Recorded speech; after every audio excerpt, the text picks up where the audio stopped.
Okay, thanks for coming back. What do we want to do next? So, like I said, there are two ways that we can see. I see we can go. Actually, so it's three. Is that we just do nothing and leave? But anyway, we can if your head is full, if what you want to focus on is Project 4, I don't think it'll be effective to talk about Project 5. We can work on the kata. However, if you want to if you're starting to think about Project 5, or there's some fundamental questions that you want to ask now, because it is due in 2 weeks, and it's a 2-week project at least. I mean, it's kind of a big thing. It's really new. We can talk about it now. It's due on the 16th, which is 2 weeks. Okay. Right, Project 5 due. Yeah, yeah. So you get 3 weeks to do that because you might need it. But so let's talk about it. Is anybody advocating for talking about Project 5? So, okay, like half of you would like to know about Project 5. Okay, those of you who didn't raise your hands, what's the best use of your time right now? Is it like you sit here and watch, or is it like, no, I'll go leave and work on Project 4 and finish that off, right? Okay, better. Okay, feel free to do that then, right? I want to make sure you're using the best use of your time. I'll record the Project 5 stuff, and you can watch it. Alternatively, work on katas, or heck, go leave work on Project 4, and I might be able to record a screencast over the weekend, maybe so you could see it on like Saturday night or Sunday. However, it won't be interactive. You won't be able to ask me questions about it. So it's either we'll vote again or indicate again. Stay here, talk about Project 5, or personally go home and work on Project 4, or no talk about Project 5. Get a screencast over the weekend with no interaction and do some katas now. So. Will you be posting the screencast of the first part of the Yes. Yeah, I'll do that tonight, regardless. So tonight's class will go up, before 9 a.m. tomorrow morning. And the question of so it's really, do you want some interactive time with me on Project 5 right now? And then those of you who don't, want to go focus on Project 4 or whatever, you can watch the screencast of the second part of tonight's class. We'll of course be able to talk more Project 5 next week too, but I want to make sure. But I want to make sure that you're armed with the information so that you can be successful in Saturday, Sunday, Monday, Tuesday of the coming week, so that you're not spinning your wheels on the GBT project. So what do you want to do? You're paying my salary.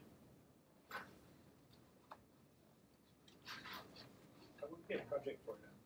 Project 4 done? Okay. Okay. And so those of you who want to get Project 4 done and can leave to do that, which is totally cool. Well, I guess either way you're getting a screencast. So then I guess it's up to the people that want to stay. Do you want some live interactive stuff now, or do you either want to go to kata or leave to go, take a cold shower or whatever, and just watch a screencast over the weekend? What works best for you? Live? Yeah. Got one vote for live, some votes for live? Okay, cool. Okay then, let's do that then. So here again, if the right thing for you right now is to go focus on Project 4 or go do something else, that's totally cool. Otherwise, let's dive into Project 5. And here again, you'll be able to watch tonight's screencast online as soon as you can focus in on Project 5. Okay, Project 5.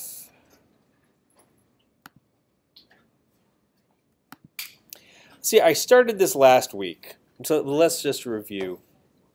So, 15 points, big project.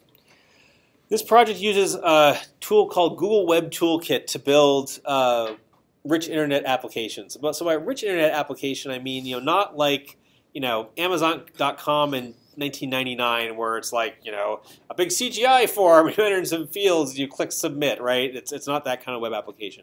It's something that's much more rich and something that feels like it's a desktop application, right? It's responsive. It uses a wide variety of UI widgets. You interact with it without reloading the page. And we've probably all gotten used to that by now, but those of us of a certain age remember back when every click that you did on the internet brought you to a different page.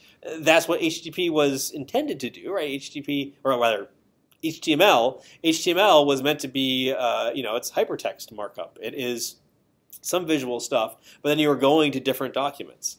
The web has evolved a lot by that, has evolved a lot since then, and now what we've all come to expect is that same kind of rich user experience that we get on native applications, running on our machines. Something that's very responsive, something that that looks good and can display a lot of information very quickly. And the tools that are used to implement this in the browser are tools like JavaScript and CSS and HTML, and there's a lot to learn there, and we can't do that in 3 weeks. So the thing I like about Google Web Toolkit is that it uses almost exclusively Java to represent all of that stuff. But it's a little weird because you write all of your program in Java. Now in Project 4, you wrote Java on the front end as like a command line, some Java classes and stuff, and Java on the back end as a servlet. You're doing essentially the same thing. Well, sorry, on the back end, you're doing essentially the same thing in GWT. You have plain old Java code on the back end, and you have something it's called a service, essentially implemented using a servlet, and we'll see examples of it, that executes your Java code, and it can execute any Java code as it's running there inside a web container. Like you can run it in Jetty, and so there you can do everything you can in any old JVM. Client side is a completely different story, though. So in Project 4, the client side was a Java program, or just hitting a web browser. In Project 5, in GWT, you're actually running a web application. And what GWT does is it provides a Java API for specifying the client side, the front end behavior of your program. And so you model the visual elements of your user interface as Java objects. And so you can do things like create me a new button and put it in this panel and set its text to be this.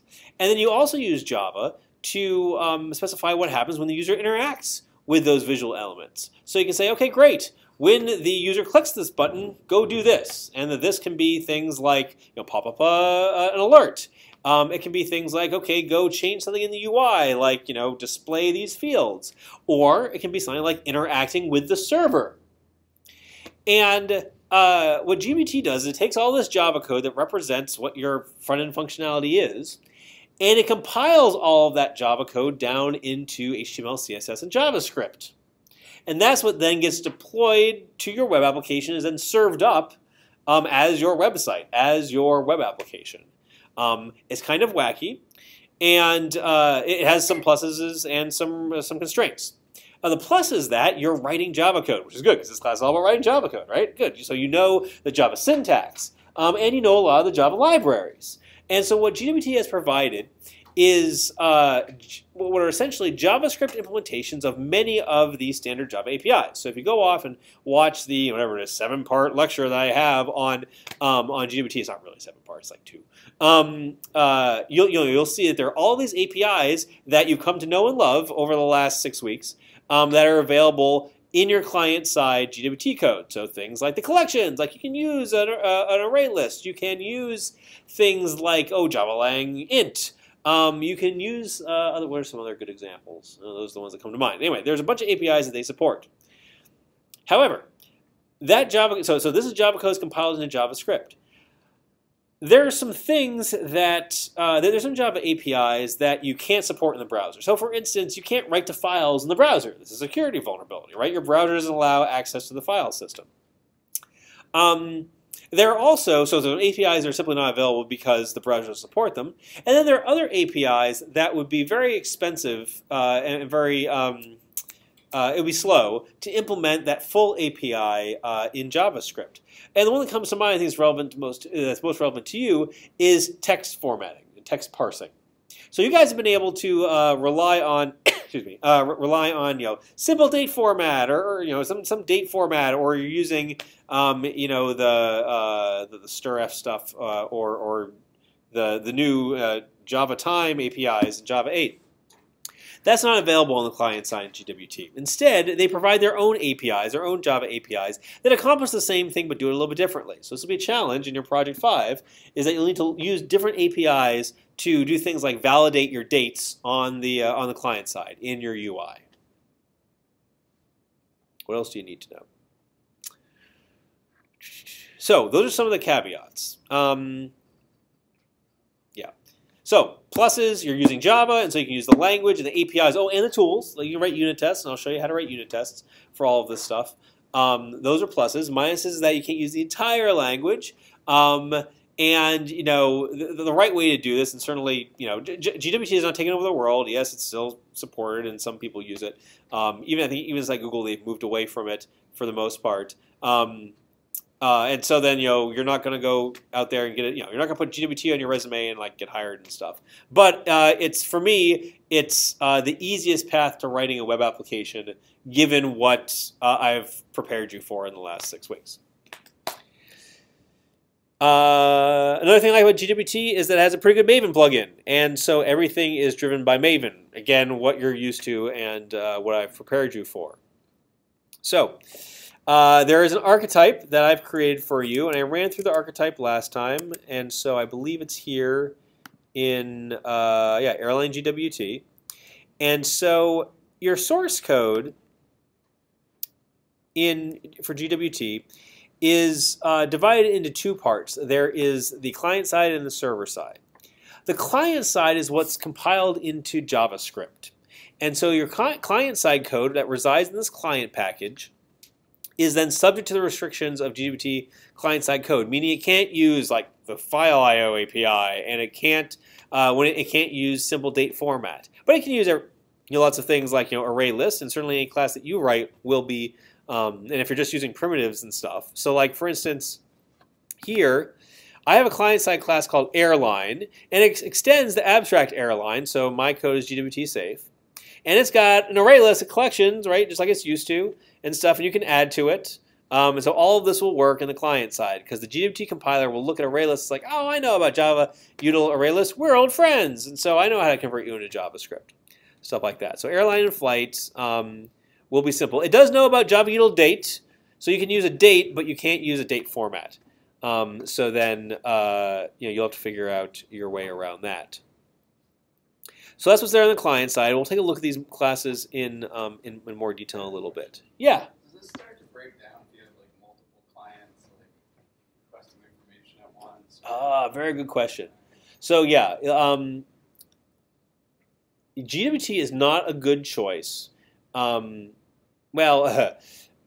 let's say, so the question was, hey, listen, let's say I have multiple clients to my server. By multiple clients, you mean like different applications that use the server, or do you mean different users using your application? I was thinking of different users. No, different users is fine. You have the same problems that you have with any HTML and JavaScript, right? You need to manage sessions, you need to manage authentication, so you know who you're talking to and to make sure that different users aren't interfering with each other. So from that standpoint, GWT is fine. As a matter of fact, they've got, I'm pretty sure they have support. Well, I don't know how you do it in the back end, but it's no more challenging than doing it with any other web technology. It's not something where you have to start up your program like every time. No. So no, and that's one of the. Reactive to what's coming in. Yeah, it's because at the end of the day, it's just a Java web application. So it's like on the front end, you got HTML, CSS, and JavaScript. On the back end, you've got a Java servlet. It's just like any other Java web application. From a deployment standpoint, from a development standpoint, it's very different in that you write that you leverage the GWT APIs and then write all of your client-side code in Java. That's very different. Nobody else does that, and I think we understand why no one else does that, because it's kind of weird. And JavaScript has come so far in the last 10 years, and people like it now. Back when GWT was being envisioned, people still hated JavaScript because we hadn't figured out how to use it, and we hadn't refined the language. The community hadn't refined the language to a point where it was acceptable to a broad range of software engineers. Anyway, blah blah blah blah. So you've got code on the client side that gets compiled down to JavaScript. So, sorry, it gets compiled down to JavaScript and the code it uses. So one of the first things that my students tend to run across when they start working with GWT is that code that can't work with the JavaScript leaks into the client side code. Like someone will try to use a pretty printer, which calls things like, the simple date format. I might, call file IO APIs. It's like, nope, it won't compile. So, it won't compile. It won't GWT compile. It'll compile in IntelliJ, but then maybe IntelliJ will give you some warnings. I can't remember if it does that or not. But then we try to build it with Maven, it blows up. So there's client-side code, and there's also server-side code. So server-side code just runs in Jetty inside the JVM. It can use any APIs that it wants. It can use all of Java. So they make this distinction between the two, and we'll see how the two are hooked up together so that you can very easily make calls from the client to the server. Another cool thing about GWT is that, no, there are no unit tests? Doesn't seem right. I've got a package with no unit tests. Is that true? Maybe I took out the unit test. Huh. Well, you can have unit tests, and I should add one. I'll have to look into that. What if I deleted it by mistake?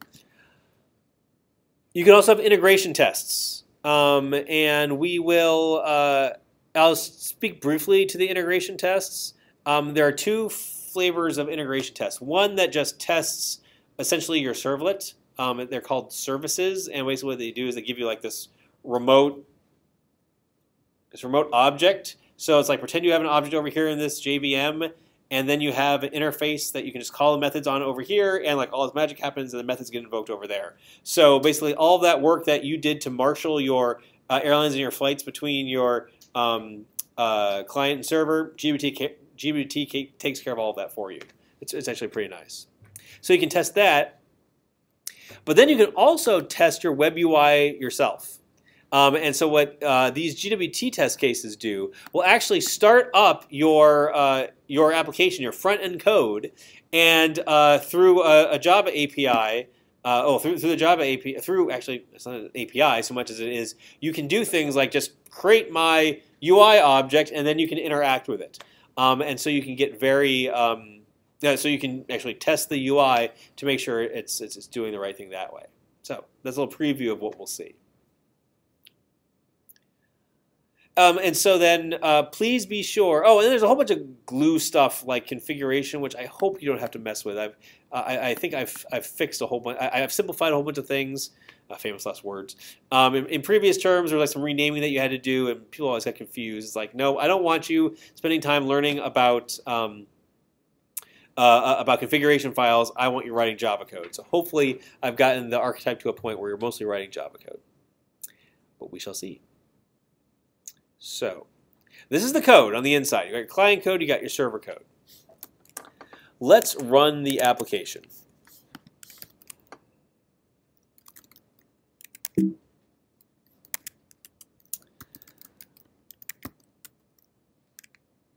Yeah. So, like I said, GWT at the end of the day just compiles everything down to a standard Java web application. So it's Java on the back end and HTML and CSS and JavaScript on the front end. So if I take my project and I say Jetty run war, that will, and war is a web archive, and that contains your entire web application. Here again, that's all explained in some lectures and stuff. So now I'm going to run it. This will run. This will build the application. It's compiling. So this is doing the GWT compile of my program. GWT, the JavaScript it produces, is highly optimized. So not only is it like really compact syntax and stuff, and not only have they performed some optimizations on the code, they've also customized it for various browsers. So even today, various browsers interpret JavaScript slightly differently, and so GWT will make sure that it outputs optimal code for the browsers that you tell it to. So everybody supports sort of the big three, the Firefox, the Chrome, and the Internet Explorer. But let's say you've got a bunch of Opera users or something like that. You can tell GWT, hey, you know, spit out a version of my JavaScript that will work well with Opera. Anyway, so now I have Jetty running, and it's running on port 8080. So now I'll go over to my guy here, and I believe it's deployed, 8080. And I believe it's deployed just at the airline URL. So now if I hit this URL, yep, here it is. This is a GWT user interface. I've got a bunch of buttons here. Very simple right now. If I click this button here, it will show an airline. What clicking this button does is it actually it calls the server to then, I don't know, pretty print or print the toString or something like that of the airline, and then simply pop it up in a dialog box. And this is what you get out of the box with the archetype. So you get something that demonstrates how to invoke the server-side code from the client, and then just for I guess more demo purposes than anything else, I also added a bunch of buttons that showed what to do when, or that shows what happens when there are exceptions thrown. So one of the interesting things about GWT is, you know, you can have exceptions, right? Things can go wrong. Things go wrong on the server side. So like I go and, you know, ask the server to do something for me. Something can go wrong. Great. What happens with that exception? Things can happen. Things can go wrong when you have an exception on the client side. So I'm running so I have a Java code. And let's say you get a null pointer exception in your Java code. Well, that Java code is compiled into JavaScript. What happens? And this is one of those places where the translation from Java into JavaScript isn't exact. JavaScript doesn't have, JavaScript runtimes don't have as robust support for things like exception stack traces as Java does. It's a fact of life, and so they have to translate that. So, like, if you get uncaught exception on the client side, this thing pops up an exception, and I've configured the GWT application to give you some stuff, so it has like some line numbers for your Java source code, but it's not exactly as pretty as what you're used to. And so then, but it's overall pretty usable. It's pretty big though, so you have to hit return to get rid of the dialog. Anyway, so this is what your application looks like. Now, before we start digging into code, there's one other thing about GWT that's really cool, and that's the following. So you can run your application as a WAR file, but like if I go in and make a change, it's really it takes a long time to do this whole recompile everything and redeploy the Jetty and then launch the Jetty again. So GWT has this mode called development mode. Let's call it that. So when you say maven GWT run, this will run your application in developer mode. So it brings up this little like UI that lets you see like here's the output of your Jetty when things happen, and it lets you launch your application in what's called development mode.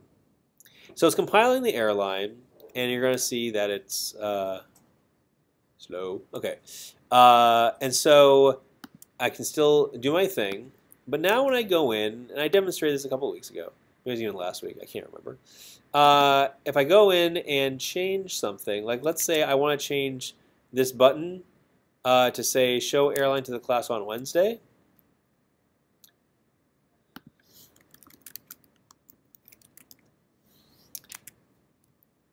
Now when I reload, it automatically gets a change. This is really helpful when developing your UIs. JavaScript developers are used to this because they're used to just being able to change the JavaScript and then reload it or really quickly deploy it. Java developers aren't, and so this is like a real boon to Java developers. So you don't have to do this whole rebuild. Now this only impacts changes made to the client side. If you change your server side code, then you need to restart development mode. But anyway, so that's development mode. So we're going to work in development mode as we look at the code. Oh, and you'll also, I think you'll also note that I launched it in the debugger, which I guess I can just debug here. Can I attach the debugger? Yay! Okay, now I'm attached to the GWT development mode. which will be good because I'm going to debug what happens when I click this airline button. So here I have a class called airline GWT. This is the class, well, that creates this UI. This class has 4 buttons: show airline button, show an undeclared exception button, show declared show client side exception, that correspond to those 4 buttons right there. It also has the ability to send out alerts by calling window.alert. So window is a GWT class. When you say alert, that's the thing that pops up the JavaScript alert. It has a logger for doing logging, and it has something called airline service async that we'll get back to in a little bit. But let's take a look at what happens when, okay, so here's, I guess this thing implements an interface called entry point. So, projects 1, 2, and 3. Your program started with the main method, right? And that the main method was passed the arguments from the command line. That's where your program started. Project 4, you wrote a servlet, which, as we were talking about in the first part of class, works a little differently, right? You deploy your web application that contains a servlet, and then Jetty will go and find your servlet and instantiate it for you, and and then we'll route requests to it. The GWT UI is similar in that, there's no main method here. Instead, what there is there's an entry point. And through configuration, you configure GWT to say, hey, listen, when my page loads, load this entry point and start loading on the, I think it's called onload, on module load method that's inherited from entry point. Okay, that's cool. Okay, that's cool. And then this calls this setup UI. And so setup UI is the thing that will start creating objects and populating your UI with them. So we get something called the root panel. And we say, hey, listen, I want this panel to be laid out vertically. So something cool about GWT is that it uses Java objects to lay out the other objects. So this is an object that holds UI widgets like buttons and has the smarts to be able to say, hey, listen, I want to display all these stacked up in a vertical panel. Okay, and now I'm going to add the widgets to that. So I create a panel, and so basically the panel is, visually, is like contains all of this stuff right here. And so I'm going to add the widgets to that panel. And so what do? Well, I'm going to add the buttons. And so I'm going to say, okay, great, I'm going to have an airline. I'm going to have a button. I'm going to create a button called show airline button, and with this text, with this display text. And so that's the text that gets displayed right there. And then I'm going to say, hey, listen, when that button is clicked, I want it to do something. And the way you do this is that you register what are called handlers on the widgets. And so button has a click handler, and which basically says, hey, listen, for this button, when it's clicked, I'm going to perform an operation. And the operation is specified as an argument to that method, and it's called a new click handler. So this syntax right here that I'm highlighting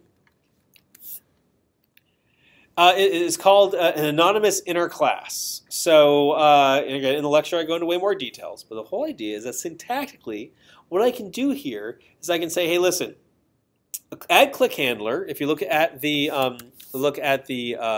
API, add click handler takes something called a click handler. A click handler is an interface that's part of GWT that defines one method, on click, and it sends out on click method a click event.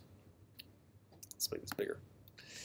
And I'm saying right here, it's like, listen, add me a click handler, and I want you to create a new object that implements click handler, and that particular implementation of click handler has an onClick method that will invoke my show airline method. This is often kind of surprising language syntax to people. It takes a little bit getting used to. But I think once you get the pattern down, it'll work nicely. So basically what I'm saying here is like, listen, when the button is clicked, call the show airline method. And I've got all of this like Java-ese around it because, well, we can't use lambdas quite yet in Gwt. Anyway, so when I click it, invoke show airline.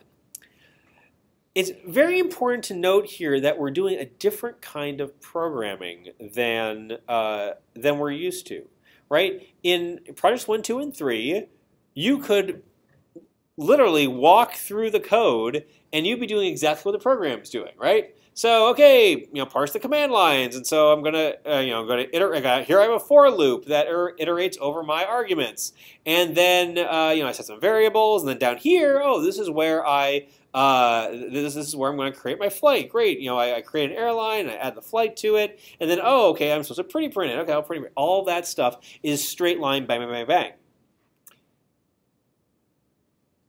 Our UIs are not like that. At least the vast majority of them aren't like that, right? You interact with it, and the interaction can happen at any time.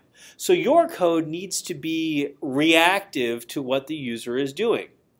So even though you're calling this add click handler, that's event that when it's clicked, show airline will be called. Show airline won't actually be called until the user does something. And so this event-driven programming, it's actually asynchronous. Well, is it asynchronous? Yeah, let's call it event-driven. Is a different style of coding, both writing your code and then interacting, running your program than you're used to. And so then you might find yourself having to debug things where it's like, oh, what's going on here? So I will set a breakpoint here and add widgets, and I'll also set a breakpoint here within my onClick. So I'm going to now run, I've got my program running here, and let's see what happens when I reload my page. Oh, interesting, it didn't stop there like I thought it would. Oh, I didn't attach the debug? No, I thought I did, actually. I debugged to, oh, wait a second, how do I do this? Oh, right, because I'm not running, sorry. It was smart that I did that, but I didn't do the right thing. To debug, you need to run Gwt debug. Sorry. So I was able to attach to that VM, but I really didn't need to.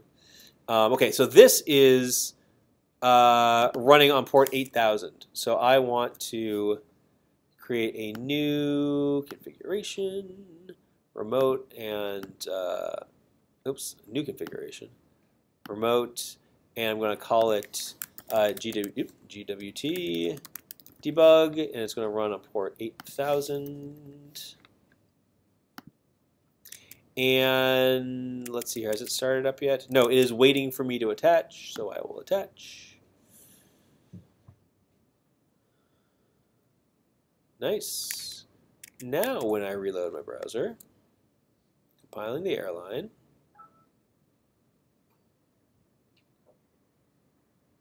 taking its own sweet time. Oh, interesting, it didn't stop the debugger. I thought it might. Oh crap, how come I'm not stopping the debugger? What am I doing wrong? What am I doing wrong? I ran the debugger, I attached on port 8000. I'm running GWT debug, I have debug breakpoints. What am I missing? Drat. Oh, that makes for a lousy demo. See, if I was doing this at home over the weekend, I just pause it, fix everything, edit it out. You'd never know the difference. Anyway. It's live. Yes. Okay. Oh, that sucks. How come I'm not able to attach the debugger? I'm running Gwt debug. Recompile airline. Huh. Huh. I should be able to attach. That's really interesting. Are the line numbers off?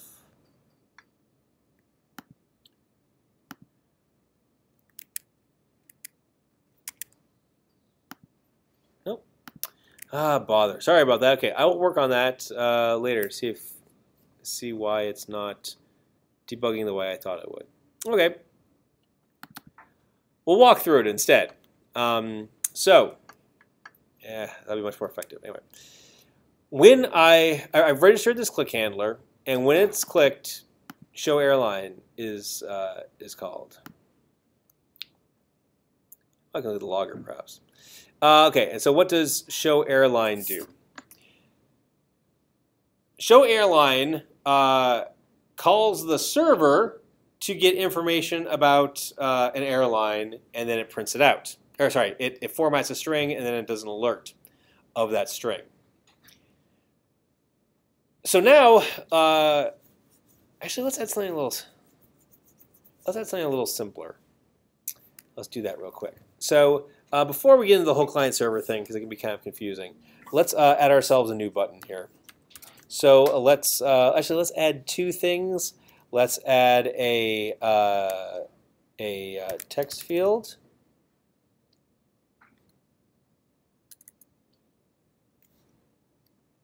Sorry, text box is what it's called in Gwt. Text, and then equals new text box, and then text box that's set. Visible length to 5. Let's just do it 10, and then we'll say. Oh, interesting. I don't know why I have all that stuff declared up there. That's kind of. I don't like the way that code looks. Oops, sorry, I'm scrolling too fast here. Oh, sorry, here's where I add all of my widgets to that panel. So I will add, I'll do my text box down here. I'll say panel.add text here. I'll add another button, which will be show text, is what I'll call it. New button, show text. Now, add click handler. So, here's what I want to do. I want to say when I click this button, I want to pop up an alert with the text from my text box. So, I want to say alerter. No, I want to say alerter dot alerts, and then the text box contained, and then text.get text. Text box is a widget.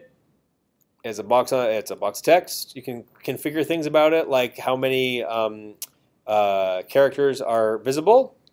Oh, I gotta add the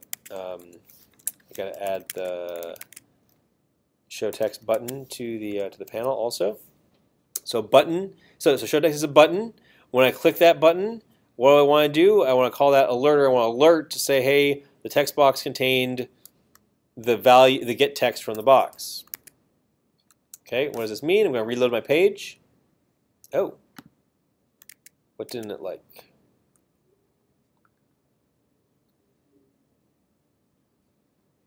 Oh, non-final local variable. Right. Anonymous inner classes can only reference final variables. In Java 7, they fixed that in Java 8, but Gwt doesn't support that. At least the version that we're using doesn't support that yet. So this guy needs to be final.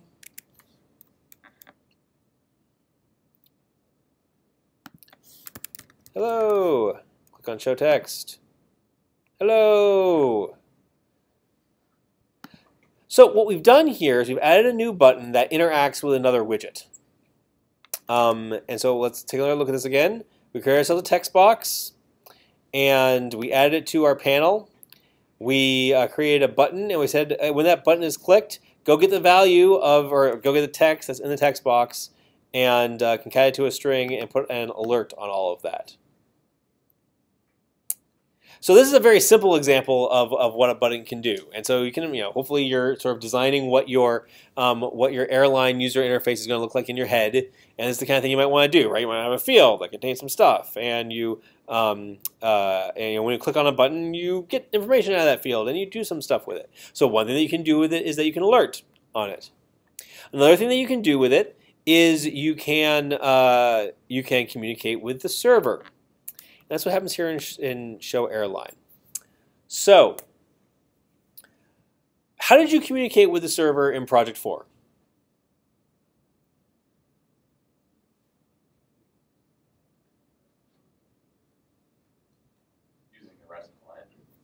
using the REST client. And what did the REST client do? It hid all of the interactions of all the HTTP underneath the covers and stuff like that. What was the data format that you used to exchange information back and forth? What did that data look like? How was it represented in Java? Strings, right. And so in Project 4, you sent strings back and forth, and you probably do some amount of translation of dates into dates and integers, all that stuff. That was kind of a pain.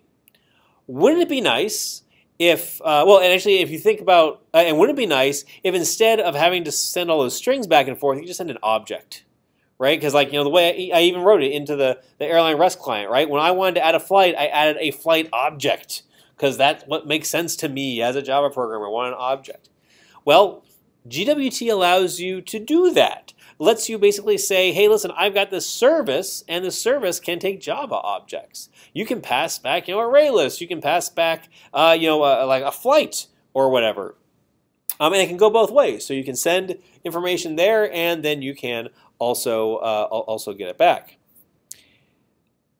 The way it it represents this in kind of an interesting way. So let's go look. On the server side, well, okay, so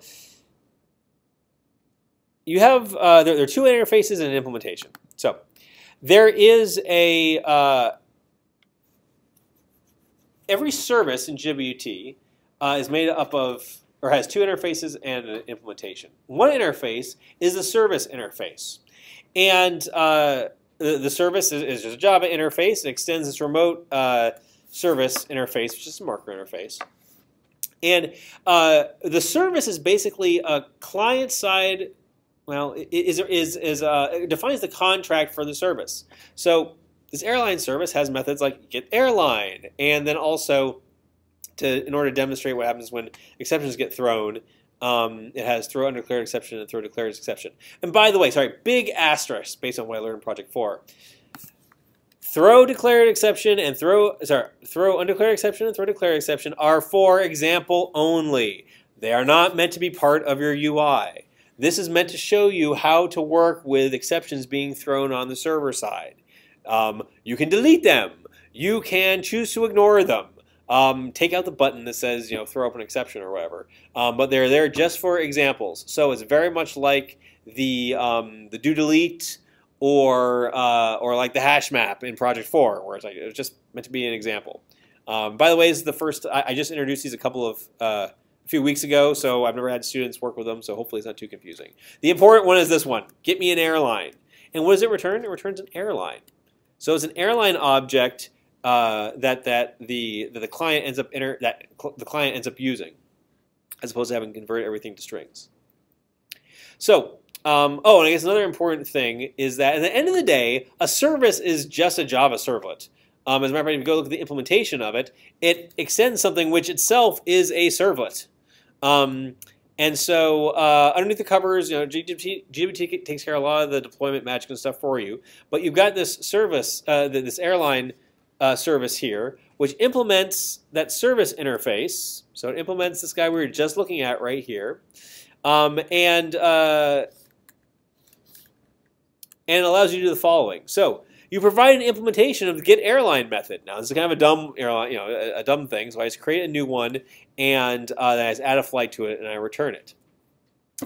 But all that work that you had to do in Project 4 to convert a flight on the client, convert it to text, send it over to the server, reconstitute it as a flight, and then add it to your airline.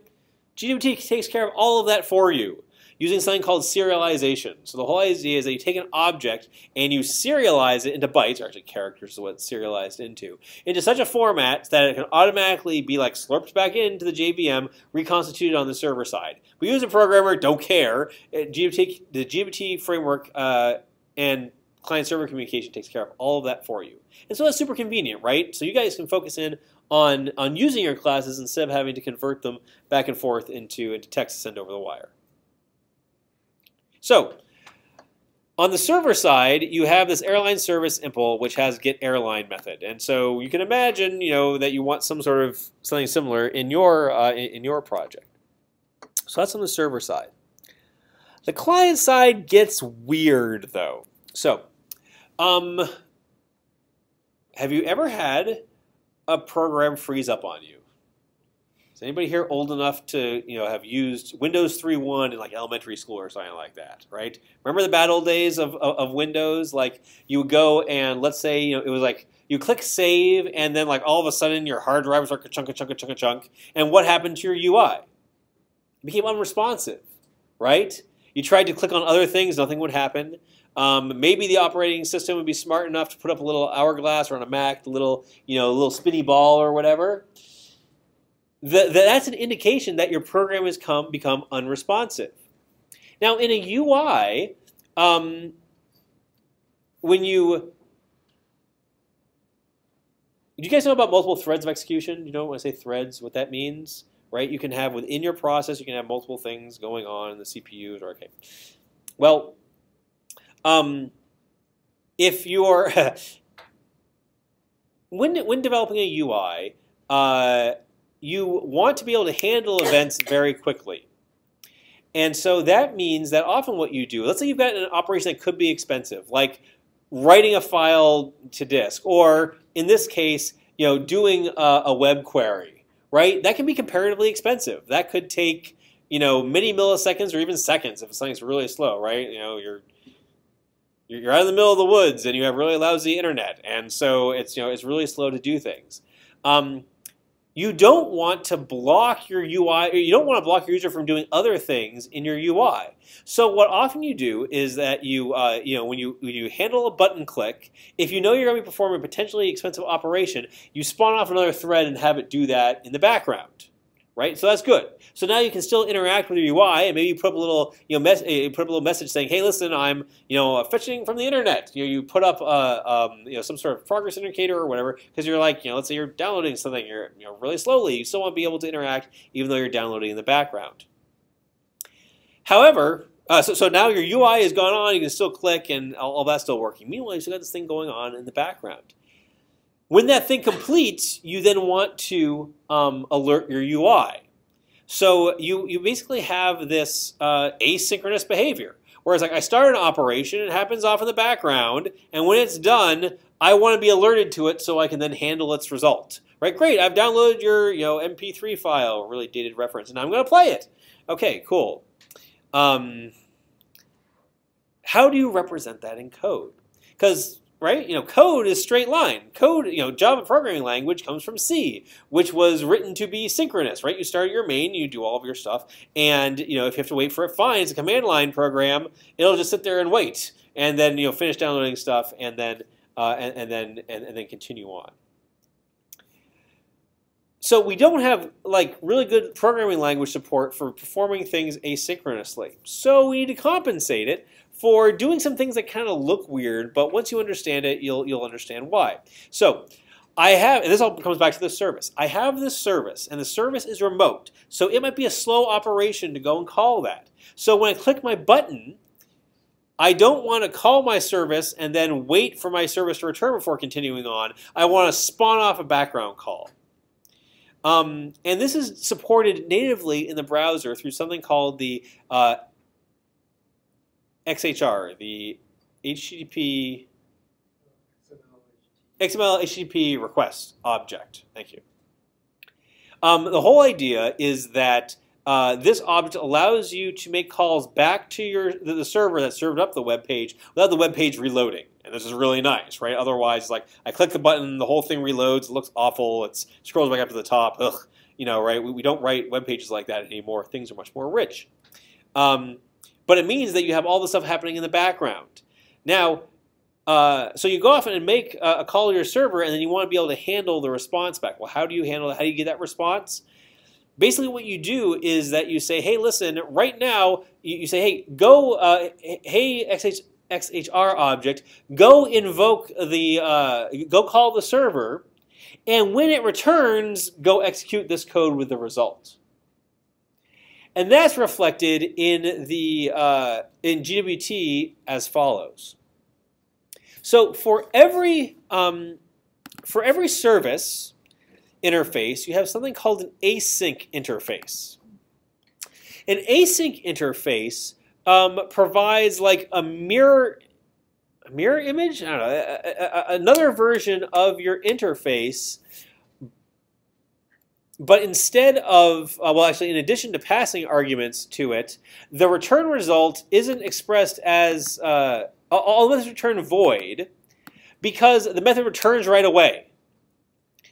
The method returns right away because it goes and makes this call off to the server, and the result from that server call is not is instead delivered to what's called an async callback object. Let's see this in action, and maybe it'll make more sense. Maybe. This is a completely different style of programming than you're used to, and it takes some getting used to. So, my airline service is one of these airline service async methods. So instead of having a nice get airline method that returns an airline, instead it has a get airline method that returns void and takes one of these async callback methods. Sorry, async callback objects. An async callback is an interface that has two methods that basically says, here's a method that's invoked when the call was successful, and it'll deliver the result to it, and here's a method that's invoked when the call wasn't successful, and it delivers an exception to it. And so that looks something like the following. Sorry, let me find that code again I was looking at.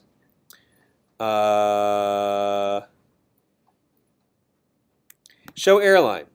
Show airline calls the get airline method on the airline service. It returns void and instead takes this async callback of an airline. And so we use one of these anonymous inner classes to say, okay, great, go call the airline. So go call the get airline method of the service asynchronously, and when it returns, if it returns with a failure, it'll give me an exception and I'll alert on that exception. However, if it returns successful, it'll return me an airline, and what do I do with that airline? I make a big string builder, I append a whole bunch of stuff to it, and I alert with that. And so what's happening here, when I click this button, it goes off and calls the server. As a matter of fact, let me attach the debugger to the server, which I think I can do. Airline service impl. Actually, am I already attached? Oh wait, wrong place. I don't know, if I then click there, will it catch it? Yes, it will. Great. What just happened? I clicked the button. It called show airline. It then says, hey, go get the go make an asynchronous call to get the airline. And then that made a call from the web browser off to Jetty, routed it to my airline service impl, and called the get airline that has 0 parameters and returns an airline. So great. Now I'm in Java mode. I'm not in JavaScript. I'm in Java. I can step through this. I'll create my airline. Super awesome. I'll continue here. I'm sorry. I'm just going to continue on. Poof! I'm back in my browser again. It got the response. The response was an airline object, which I then formatted into this big string, and it popped up in an error dialog. Sorry, in an alert. This is how you communicate between your client and your server in GWT. So the intent of the assignment is to have all of your airline information stored on the server, just like in Project 4. But then you'll have you'll modify the airline service to provide more functionality, like your search and, well, I guess primarily your search, the ability to add flights, and then the ability to search for flights.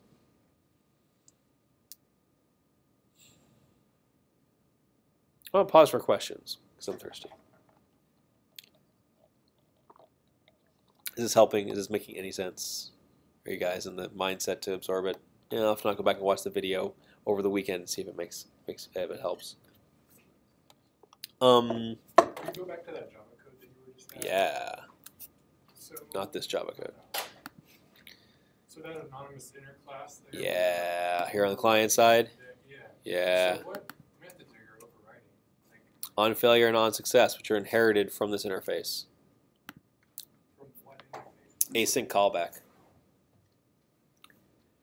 Yeah, right. This language syntax is really weird because what you're doing is you're declaring a class inside the middle of a method, right? It's really different. This is why like the lambda syntax that they introduced in Java 8 is so much nicer. Although that takes some getting used to also. So yeah, it's kind of weird, right? This is how you deal with asynchrony in a language like Java that doesn't have language support for asynchrony. The fact that you have to sort of play these tricks where it's like, oh yeah, when I want to have, well, when I receive that click event, deliver it to this object. When I get the result of this call to the server, deliver it to this object. Yeah, it's kind of weird, but you get used to it after a while.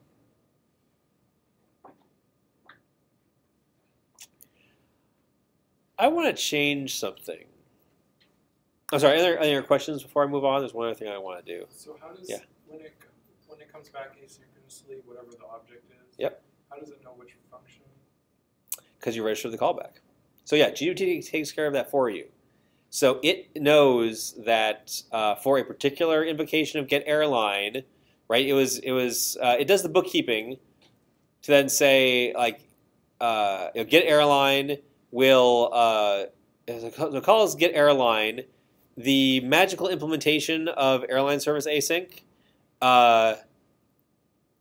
keeps track of all the bookkeeping to know, okay, I go call this, I make this remote call, it gets the result, and then it will create the airline object and deliver it to this particular instance of async callback. Right? All magic under the covers. Pretty wacky. Anybody else? No? Okay. Okay, one more thing, and hopefully this will help demonstrate sort of like how to do stuff. Oh, sorry, one other thing, and it's why I have all these crazy examples of what happens with declared exceptions and stuff. One of the odd things about Gwt is like how it handles exceptions. So if we go back to our service again, if you have a method and let's say a runtime exception occurs, like a null pointer exception or a legal argument exception or something like that, and it escapes Gwt, and so if it escapes the server side, Gwt ferries that back to the client side, but then it doesn't give you a very useful stack trace. So there was let's look at the server side. I'll just point to, that was undeclared exception. Let's try that again. Undeclared exception. All this thing does is it throws legal state exception saying expected undeclared exception. So let's continue on from here. It pops up this thing. And what do you get? 500 error code, server error, csum log. I don't know where that log is. Is it on the command line? Yeah, it's here in the command line.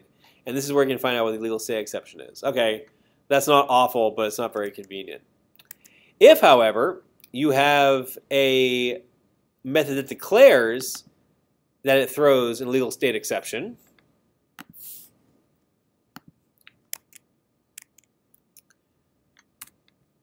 when you say show declared exception, so then I'm going to throw the same exact illegal state exception with now some expected declared exception. Now when I throw this, I actually get something that looks like that exception. So I'll get, let's see, I guess I don't get any, the stack trace is not very useful at all. But what is useful is the type exception and the message in the exception is preserved. And that's very helpful when debugging. So, and I think also I have it so that it gets spat out to standard error also. But that's a huge stack trace. Oh wait, this is undeclared. That's undeclared, so the declared exception does not get logged. Oh wait, unexpected, yeah, expected undeclared exception. So anyway, over the years,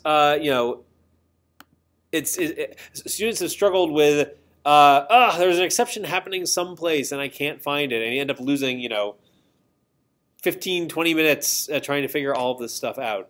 Hopefully, so play around with this. Hopefully, it'll be easier to debug this stuff with, I've made some configuration changes to the project, and then I've also got these demonstrations in terms of what happens. So I recommend that, if you use things like legal state exception or legal argument exception, put them in your throws clause, because then the client will be able to work with them more easily. Okay. Let me make a change that hopefully will be illustrative of, I get to use college words, of what you might be doing in your programs. So right now, the airline name is hard coded in the service. Oh, actually, it doesn't even have a name. Well, I want to give it a name, and I'm going to pass it in. So I'm going to go front to back. So here's what I'm going to do. I am going to show airline. I'm going to add a text box. I'm going to call it airline name. And I'm going to say panel.add airline name. And now when I click, I'm going to get the airline name from that text box and pass it to my show airline. This guy will need to be final because he's inside a dude there. So I'm going to make this add string, yes, and that's going to be called not text but airline name. So this is the airline name that I want to pass in. Let's reload here. Make sure everything compiles. It's going to be the airline name, so I'm going to call it my airline. And now when I click, oh, there's a server side again. That's nice, but nothing special here. So I'm getting that, but I'm not passing it through yet. And I want to pass it through. So let's see how we can pass something through, some input from the user all the way back to the server. Okay. So what do I need to do? I'm going to do the following. I need to find out where the hell I was going. There we go. Show airline. Get a name. Now I need to pass the airline to my airline service. So I'm going to add as a parameter to my airline service, and IntelliJ is saying, hey, wait a second, you don't have one of those. Well, let's make one of those. I'm going to say add it to the first parameter as a get airline. I'm going to call it airline name. It'll be a string. That's sweet. Okay, now let's see what happens when I reload. Well, that worked. No, it didn't. Okay, this application is out of date. Please click the refresh button. Well, that's not very helpful. Oh, I'll try refreshing. Okay. My airline. Nope, still out of date. What do you think it means by out of date?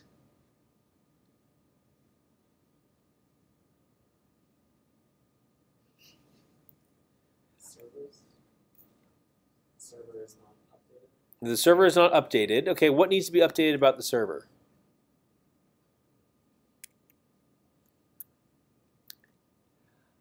I changed the interface for my asynchronous version, right? I added this parameter, right? But I didn't change the implementation of it. So like if I go and look, it's like, oh, wait a second. Oh, wait, airline does take. Oh, it was smart. Check that out. So it did add it. Okay, here I thought I was going to, oh, look at this. I was completely wrong. So IntelliJ was smart enough to say, okay, you added something to your asynchronous interface. I'll add it to the synchronous interface. I'll add it to the server-side interface. And it went all the way down. But when I reloaded it, GWT was like, wait a second, you changed something on the server side and you didn't reload the server. You didn't update the server. So let's see here. I can't, oh, I can say restart server. I don't know if that, will that recompile it? I don't know. Oh, we'll try it. Maybe that'll work. Nope. Okay, so I need to restart debug mode. No big deal. Perhaps if I had, yeah, I don't know what I could have done differently there. I don't know if I could just like done something to reload the server.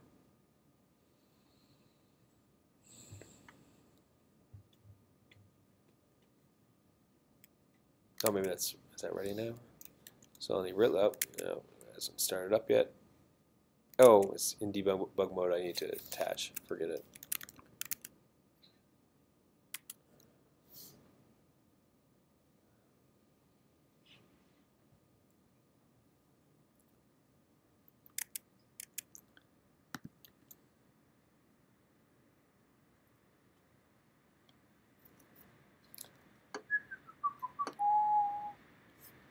Okay, so now Yay, okay, it's happy, it works again, but I want to use this as the name of the airline, so I need to do something with that. So I need to change my backend code again. We'll just pass in the airline name right here. We'll add that parameter, and then we'll get name. So instead of returning this, I'll just say this.airline. Oops. Airline name. Create field, string airline name. This.airline name equals airline name. And why is it complaining about? Oh, yes, right. It should have a serializable public no argument constructor. That is correct. So another lesson learned the hard way. This comment right here. So remember I talked about that serialization thing that GWT does? It requires that you have a public zero no argument constructor. And the reason it does that is because what serialization does, it takes your object and converts it into a big text description, for lack of a better word, of your object, sends all that text across the wire, and then it needs to read it back in again. And so the first thing, all the information about your object is encoded there, including like the name of the class. And so it sits there and reads that stream of bytes, like, okay, great, this is the name of the class. Create me one of those classes. And the agreement is like, okay, go find that class and invoke its zero argument constructor. Poof. So you have to provide a zero argument constructor. So I need one of those, and IntelliJ was nice enough to remind me of that fact. Thank you, IntelliJ. But I also want to have one argument constructor. So when I create it, not through serialization, but just through the airline service impl. Okay. Now, let's see here. I changed my server-side code. I'm going to need to reload it again.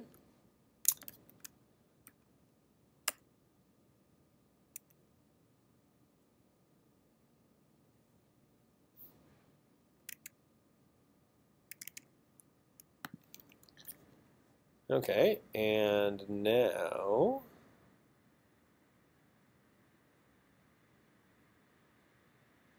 I say my airline. I click show airline. Yay, my airline! And I can say my airline 2. Sure, my airline 2. This is how you pass data back and forth between the client and the server, which is, I think, something that you'll be doing a lot in your program.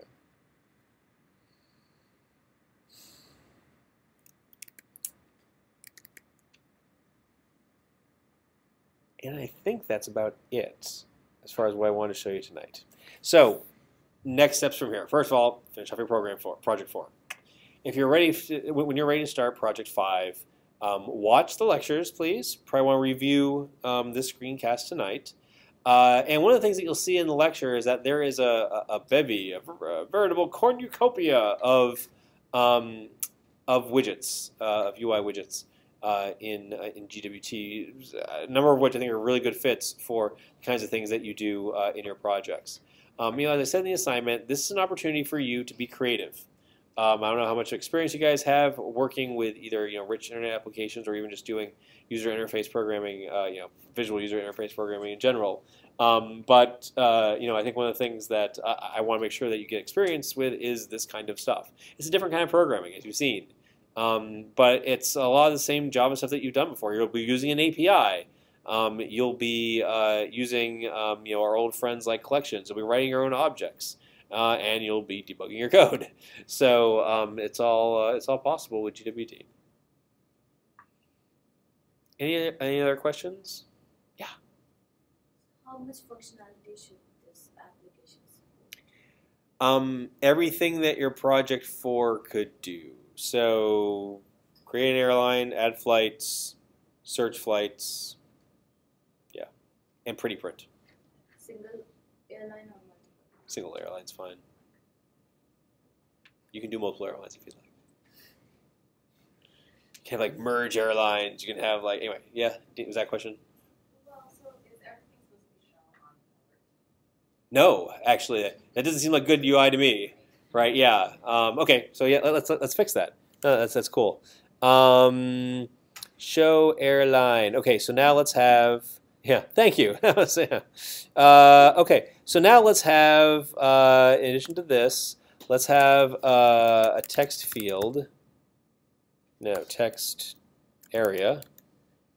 And we'll call it airline. equals new text area.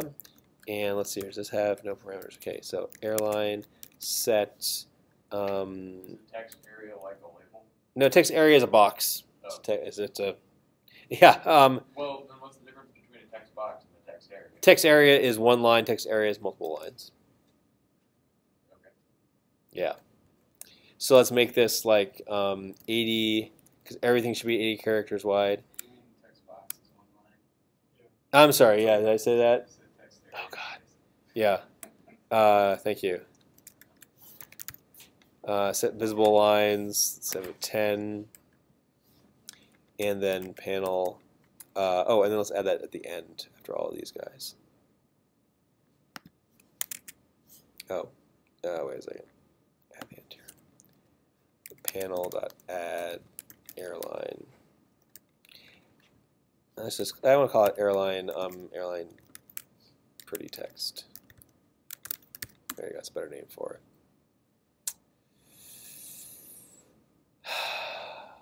Okay. And so then show airline of the given name. I'm going to pass in the airline pretty text. Oops. Airline pretty text into that thing. Okay. So now, instead of alerting, we're going to say airline pretty text set text sb.toString. Got to make that final. Don't think I'll need to recompile. So now I've got a big text area down there. My favorite, I can't spell, airline. Poof. Instead of alerting, it goes there. So yes, that's a better user experience. Yeah, don't put up a lot of JavaScript alerts. This isn't GeoPages. GeoSpaces? Anyway. GeoCities, that's what I was thinking. Ah, damn it. I gotta get my 90s internet jokes down better. Okay. Good question. Thank you. That was a very good question. Thank you. Okay. Anything else? But see how easy it is, right? You start to add a little bit of Java code, you reload your page, and boom, everything works. Yeah, that's awesome, right?